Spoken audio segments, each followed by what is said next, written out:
You're listening to the Quint's podcast.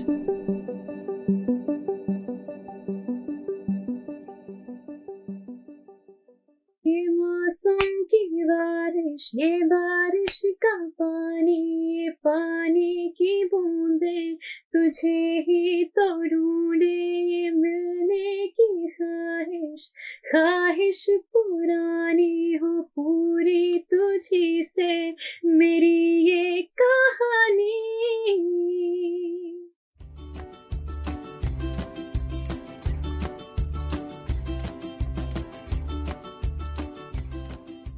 Hello and welcome to a brand new episode of OffScreen. So on OffScreen, every other Wednesday we bring you stories from the world of movies and web shows featuring people who slog it out behind the scenes. That is, people who work off-screen to make things happen on screen. I'm your host Nand Kumar and today I'm in conversation with a very talented Bollywood singer, Shashaa Tirupati. So, here we go. Hi Shashaa. Hello.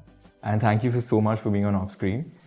My pleasure. I read that you were, of course, born in Kashmir, in Srinagar, but then you moved to Canada and you split your time between India and Canada. You also have a master's in marketing and you were also pursuing medicine. So how does music fit into this scheme of things? So I think I was very lucky that my parents were very musically inclined. They weren't musicians per se, but they do have wonderful taste in music, and they exposed me to a lot of old Hindi classics, Lata ji, Rafi Saab, Mukesh ji, all of them, and songs from back in the 30s and 40s is the kind of stuff that I grew up listening to. I used to sing those. My mother used to write lyrics for all of these songs, handwrite them into a diary, and I have about 15 diaries of my mom's handwritten old classics. And my father used to make mixtapes for me. So he'd buy like 50 cassettes and then he'd sit and he'd select songs and put them all on a mixtape. As many as it would take, as many mixtapes as it would take. That was the time of the mixtapes. Yes, yes. Then thereafter, I went on to singing on the local radio. Everyone would kind of sink into Friday nights on Rim Jim Radio, wherein you have to call in and you sing a song that you want to hear. You have to sing it first and then you get to hear it. So I mean, if I had a request, I have to sing a couple of lines first. So my parents would sit there and keep dialing the number because it would just always be busy because everyone wanted to be heard. So they would sit there for hours connecting and suddenly the line would be there and then they'd be like, "Arey, line lag gaya, line lag gaya, line lag gaya." Then they'd make me stand there and wait. And then the guy would be like, "Okay, we're going to go on air in a little bit." So then and we would always prepare songs in advance ki is hafte hum kya gayenge agar line lag gaya to, and we'd be so disappointed agar kisi hafte line nahi lagta tha.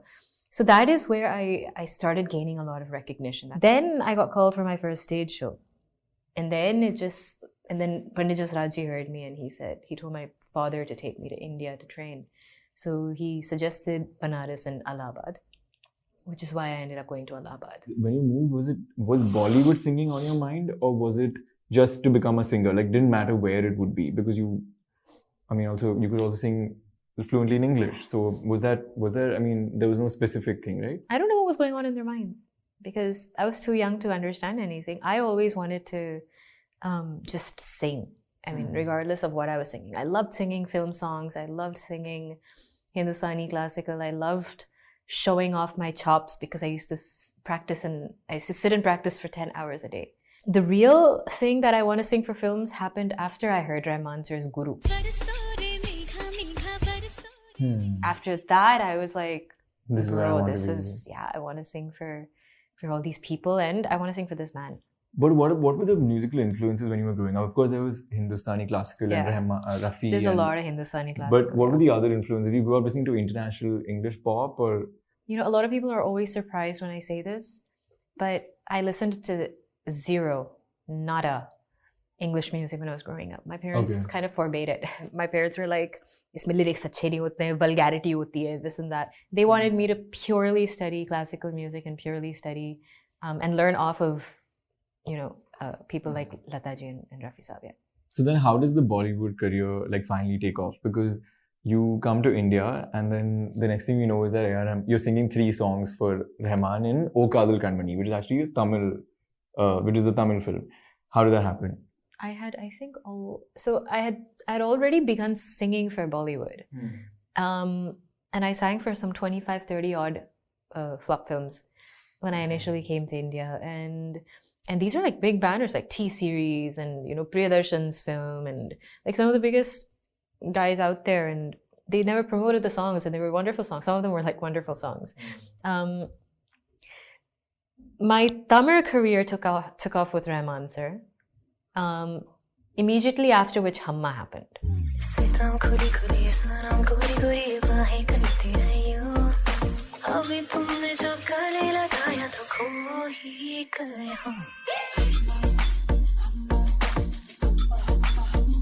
That happened because I was a part of Rahman sir's choir for Coke Studio, season 3. And we were probably some 30, 35 girls who had auditioned for 7 spots. And I thought I sang horribly, and I was very disappointed because at this point I had stopped singing. Because you were so busy with work? No, because I stopped singing. Someone told me I had a bad voice, so I took that to heart and I just stopped singing. So Sir happened. I auditioned, made it through. I was one of the 7 selected, and one random day he asked during rehearsals for a Coke Studio which one of us was Shashaa. And I thought he's going to kick me out because, obviously I've been out of touch of singing, and he realized how trashy I was singing. So I was hesitant, but I kind of put my hand up and I was like, it's me. A month later, so he told me that afterwards that it's because he thought my voice sounded like a musical instrument that he was curious to know which one of us was Shashaa. And exactly a month later, I was called to sing a couple of songs for him by one of his music supervisors, Srinidhi. And that's when I had gone to record Vada Vada from Kochadyan.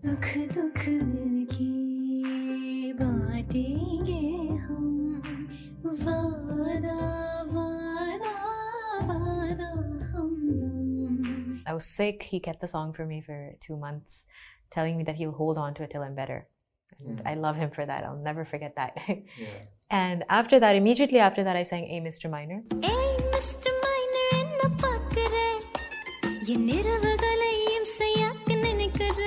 From Kavya Talaivan, and that became a rage. That kind of gave me my identity in the South. Then OK Kanmani happened. Those things led to OK Kanmani. Just one thing led to it. So it's not like, you just came and you got OK Kanmani. Yeah. Correct. How did it go? If you can hum a little bit. Which one? A Mr. Minor. I have a cold right now, but I'm still gonna it's gonna sound terrible, but we'll use recording also. Hey Mr. Minor enna paakure yenirvugalai imsaiyaakku ninikure kaatran kaaril golasa katti anupure kaadalai kaikulukki ilukure. This was a little bit I'm in my baritone right now, guys. And then immediately after that, everyone started calling me to sing Tamil songs. And I have no distant relation to the South. How do you sing that song then? Do you understand the lyrics or? I understand the gist of the lyrics, but I do listen to who's telling me what the lyrics are. So when I write it down, I'm very attentive. But it's about just getting the enunciation right mostly. Yeah, absolutely. And you have to kind of get into the shoes of the language. It's not the process of the 2 hours or 3 hours that you're recording. It's a process wherein the moment you land, when you hear the locals talking in Tamil, when you hear, the Nariyal Pani Wala saying, you start, picking it up, imbibing it. So I think it starts with that. And I think I am a little observant, so that helped. And then OK Kanmani happened. And suddenly, I didn't know. I was tracking 3 songs. I was in Chennai for 2 months at the time, and in a particular hotel, and I would keep changing hotel rooms because I would get bored of the same room, and I didn't know how long I was going to be there. So one day I was randomly called. We recorded Paranda Selava, and Mani sir was there.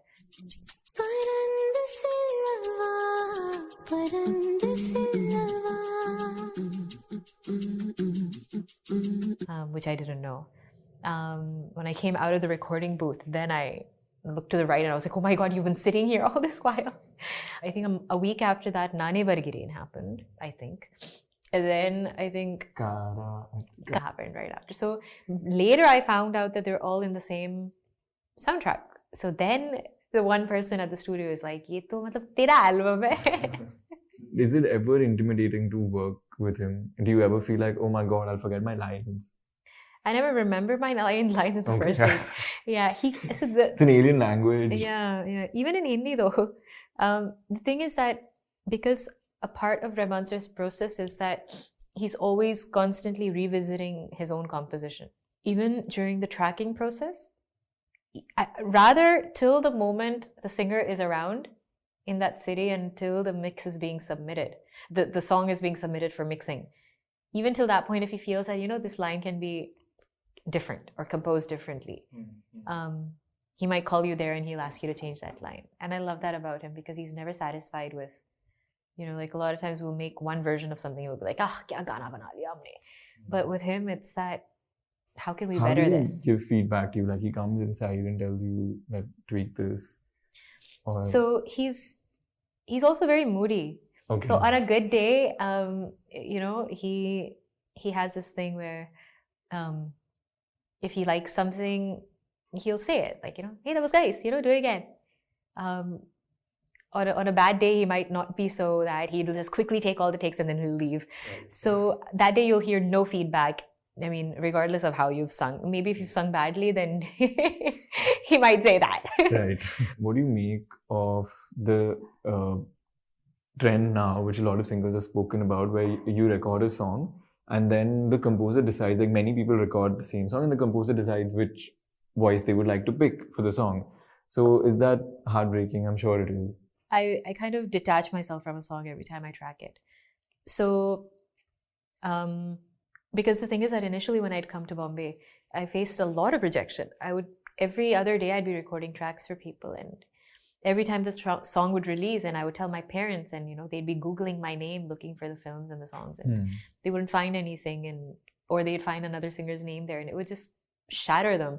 So now A, I don't tell my parents if there's anything coming up, and B, I detach myself from the song. I'll just go, I'll track, and I'll come out. Now things are different because now I am usually mostly called for the final track, no scratches. But yeah, I did go through that entire process.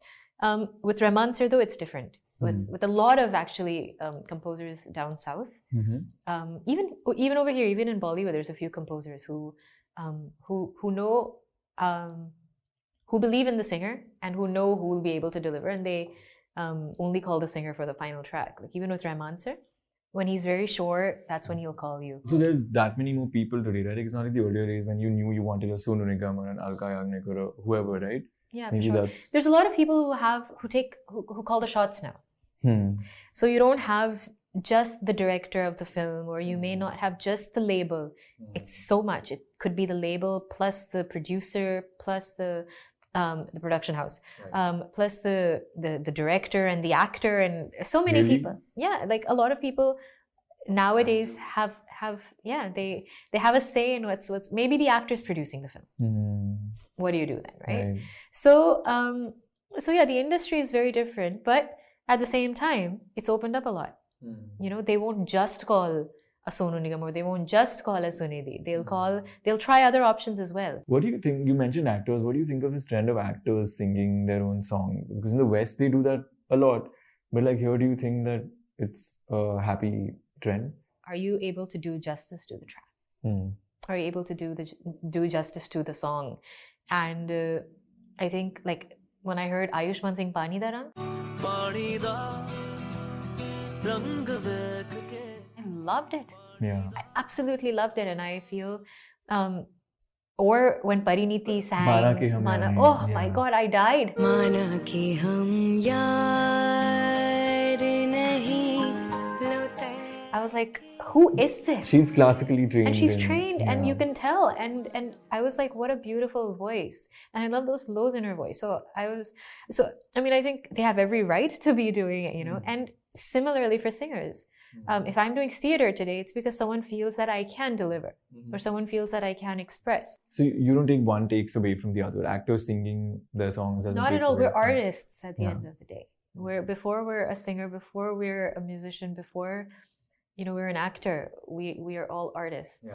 So whatever lets you express is what should be done. Yeah, and if you have the talent and the the ability, why not, right? Yeah. Right? See, that's subjective though. I might find someone talented and someone else might not. Yeah. You We know know, many songs in Bollywood. Which, Yeah, I think that is where the entire kashmakash is. Okay, you know, ये क्या हो रहा है? That's where it stems from, I guess. Yeah. What does it take to be a singer today in Bollywood? You're independent. What are the things that are critical you think and that you think you have to do to have a career? Well, I think if I look at my contemporaries, I do see a lot of them who are great at socializing and networking. I think that is something that I see a lot of singers doing, and that's working for them. But other than that, I don't think it's just that. I think beyond that, you do have to be talented. You do have to, which is, like I said, subjective. But I think you need to have a spark. I think that is very important. You need to have something that sets you, apart from, other contemporary. So, which is where I mention, a lot of singers like Lisa. Lisa Mishra, yeah. Yes.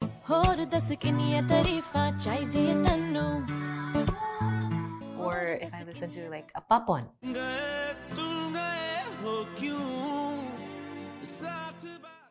Who's been around for a while now, but if you listen to their vocal textures, they're so different, they're so unconventional. And I think that is something that if you have, that's just considered an embellishment, as well as a pro to establishing yourself. But what do you make of these remixes? You've also done one in the Humma Song.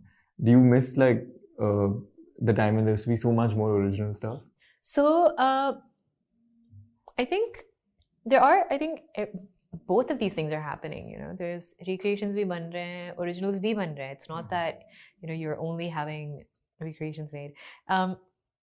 Ek to I think it could just be a phase, but even other than that, I think what we've made it into like a hashtag recreation thing. It's been there since so long. I mean, since YouTube came, everyone was making covers. A cover is a recreation.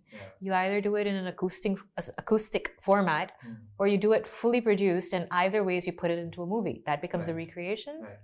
It's a cover, right? Maybe I think people don't know the context, like we were discussing, like if something like "Uto pe lagai to hangama ho gaya."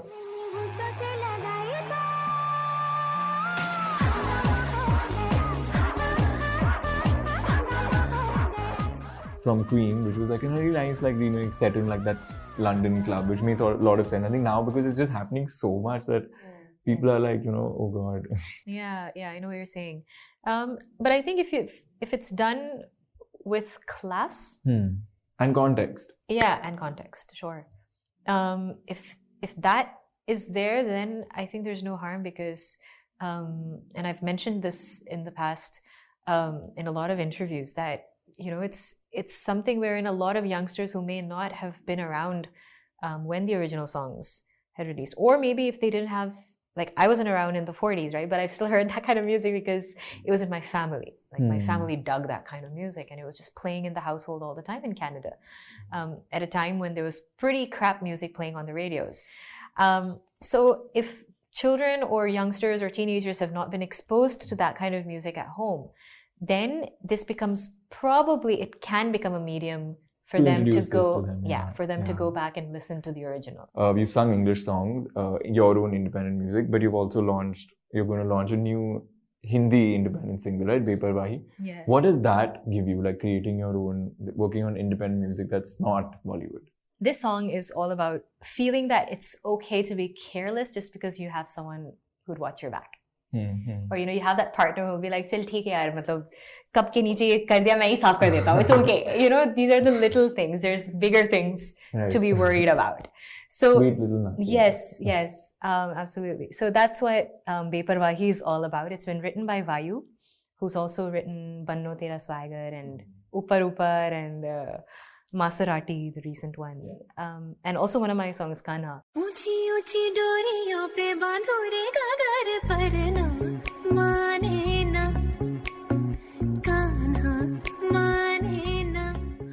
From Shubh Mangal. Yes. So Vayu's written all of those songs. So he's written Mujhe Tum, and it's been sung by Hriday Gatani as well as myself. It's a duet. I think you should end by humming a few lines. Okay, in my baritone cold voice. Yes, the song is up on my YouTube channel. Yeah. Mujhe tum mil gaye to ख्वाब पाए करीब जैसे कोई लिख रहा हो पूछ करके नसीब अब हर खुशी मेरी बात सुनती है दुनिया से पहले तेरा साथ चुनती है तुम हुए जो दिल में जरूरी रहती है फिक्रों से दूरी रास आ गई बेपरवाही सांसें चाहे पाओ अधूरी जिंदगी लगती है पूरी रास आ गई बेपरवाही That was so awesome. Thank you so much, Shashaa, for doing this, and get well soon. Thank you. So that's all for today's episode. If you have any feedback, you can reach out to me on @nandkumar_27 on Twitter and Instagram, or you could drop me a mail at nandkumar.ramohan@thequint.com. If you like listening to this podcast, do check out more on Apple, Google Podcasts, JioSaavn, Spotify, or any other platform we are on right now. And do subscribe to the platform of your choice to keep listening. Have a great week and see you next time.